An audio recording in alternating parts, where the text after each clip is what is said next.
நமக்கு வாழ்வு தரும் 10 வசனங்கள். கர்த்தர் சீயோனில் இருந்து உன்னை ஆசீர்வதிப்பார். நீ ஜீவனுள்ள நாளெல்லாம் எருசலேமின் வாழ்வை காண்பாய்.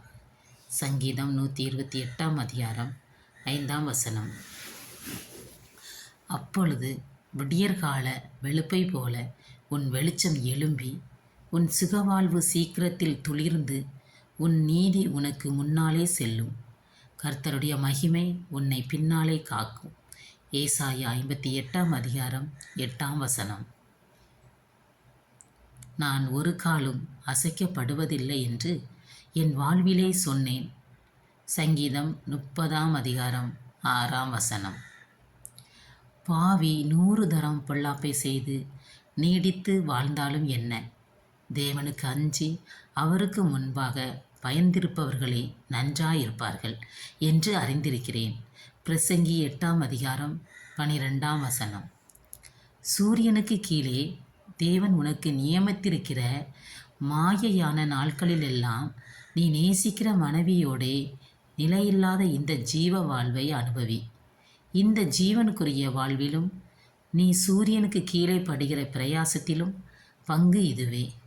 பிரசங்கி 9 அதிகாரம் 9 வசனம்.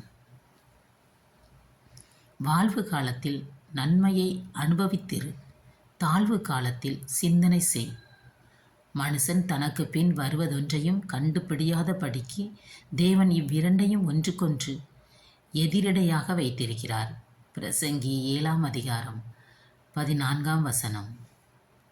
தாழ்ந்திருக்கவும் எனக்கு தெரியும், வாழ்ந்திருக்கவும் எனக்கு தெரியும். எவ்விடத்திலும் எல்லாவற்றிலும் திருப்தியாயிருக்கவும், பட்டினியாயிருக்கவும், பரிபூரணமடையவும், குறைவுபடவும் போதிக்கப்பட்டேன். பிலிப்பியர் 4 அதிகாரம் 12 வசனம்.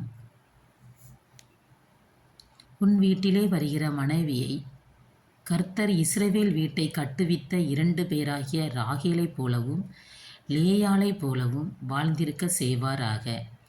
நீ எப்பிராத்தாவிலே பாக்கியவானாயிருந்து பெத்லகேமிலே புகழ் பெற்றிருக்க கடவாய். ரூத் 4 அதிகாரம் 11 வசனம்.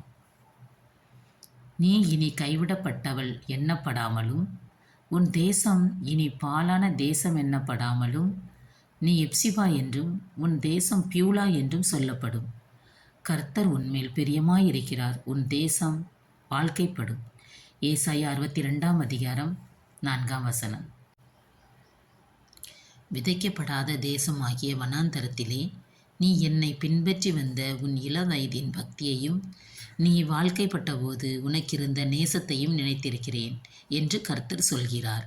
எரேமியா 2 அதிகாரம் 2 வசனம்.